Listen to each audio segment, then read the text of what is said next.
hozir qaytib ketyapti. Qanaqada fikrlar, qiziqishingiz bo'lsa, kommentariyada yozing. O'zim like so'ramayman-da. Ha, so'ramaysizmi? Like so'ramayman. Fikr so'rayman lekin kommentariyada shunaqa qilaymi? Davay, yozing. Hammaga salom. Biz Isroil davlati Ben Gurion aeroportidamiz. Xudo xolasa mana O'zbekistonga hamyurtlarimiz qaytib ketyapti. Isroil haqida qanaqa fikrlaringiz, ishlaringiz? Avvalambor assalomu alaykum. Bizlar Isroil davlatida ishlaymiz. Xudoga shukr, yomon emas. Kelganimizga 6 yil bo'lgan bo'lsa, mana yana otpuskaga ketyapmiz-da, oilani bag'riga bir dam olib kelaylik. Yaxshi. Hammasi yaxshi, yomon emas.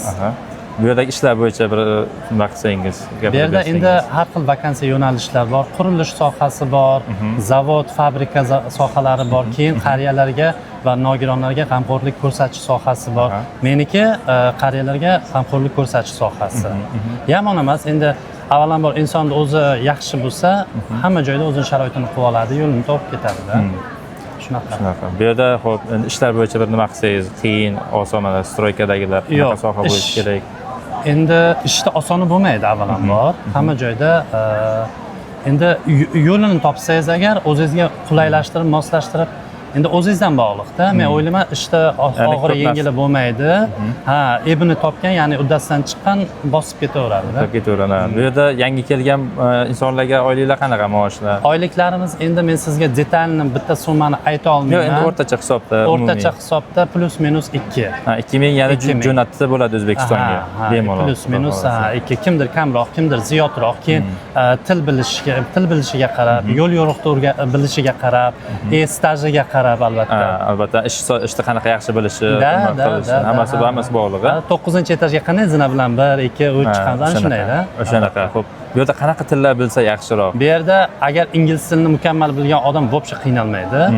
Lekin birinchi kelgandan qanaqangi millat oilasida bo'lishidan qat'iy nazar meni maslahatim bularda tilni o'rganish, ivrit tilini. Hech bo'lmaganda bazaviy-da. Agar tilini mukammal o'rganib olsa, xor bo'lmaydi. Demak, bu joyda bir-birdan onni yulib olib chiqib ketadi. Bu ya'ni til bilgan, bir hunar bilgandek gap ekan bu yerda bo'lmasa. Yaxshi. Xo'p, yana qanaqa savol? Isroilda hayot qanaqa musofirlarga, ya'ni chetdan kelib ishlayotganlarga? Juda yaxshi. Ya'ni bironta ajratishlar, nimalar yo'q. Yo'q. Mana men kelgansan, yo'q. 6 yillik tajribam davomida o'zimga bog'liq. To'g'risi, hech qayerda hali men kamsitilganimda his qilganim yo'q. Kamsitilmasam kerak va kamsitilishga yo'l qo'ymayman. Yaxshi. Xo'p, demak o'zingiz yaxshi bo'lsangiz, qolganlar ham yaxshi. Albatta.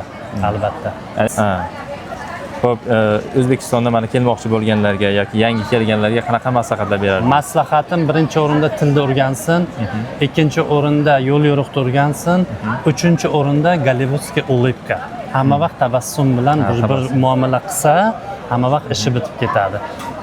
Bir qandaydir qo'pollik, ni v ko'yim случае men buncha pul berib kelganman, men undayman, yo'q, u gaplar qoladi O'zbekistonda.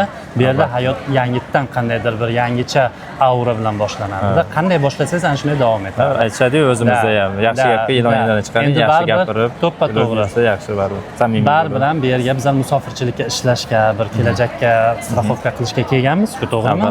Albatta. В любом месте клиент прав deganday, они работодатели. O'shaning uchun bularga ham ko'ngliga qarab muomala qilish kerak, chiroyli bir. Shuda shirin so'z. Va anaqa ziq bo'lmaslik kerak. Bu yerda vasnamnon bizlarning ishimiz ana qariyalarga 24 ga 7 ishlaymiz-ku.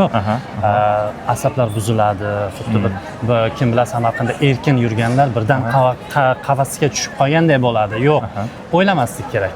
Sokin. Qanday desam, stressga tushmaslik kerak.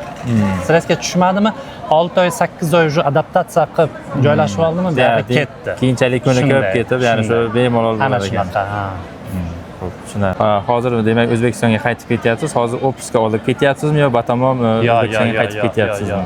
Hozir farzandlarimni oldiga dam olishga ketyapman. Xudo xolasa nasib qilsa, plus minus 40 kunda qaytaman. Hali qiladigan ishlar bor. Xudoga shukr, hozircha yaxshi ishlab turibmiz. Hali yo'q, qaytaman. Demak, yana ozroq muddatdan yana qaytib kelasiz otpuskadan tugagan. Xudo xolasa. Yaxshi. Do'stlar, mana ko'rib turganingizdek, akamiz 6 yillik tajribaga ega Isroilda ishlayapti. O'zining fikrlarini bildirdilar. Shunaqa. Yana qanaqadir qiziqqan savollaringiz, qiziqishlaringiz bo'lsa kommentariyada yozing. Qo'ldan kelgancha so'rab bilib beramiz. Sog' bo'ling, omon bo'ling. Sog' bo'linglar.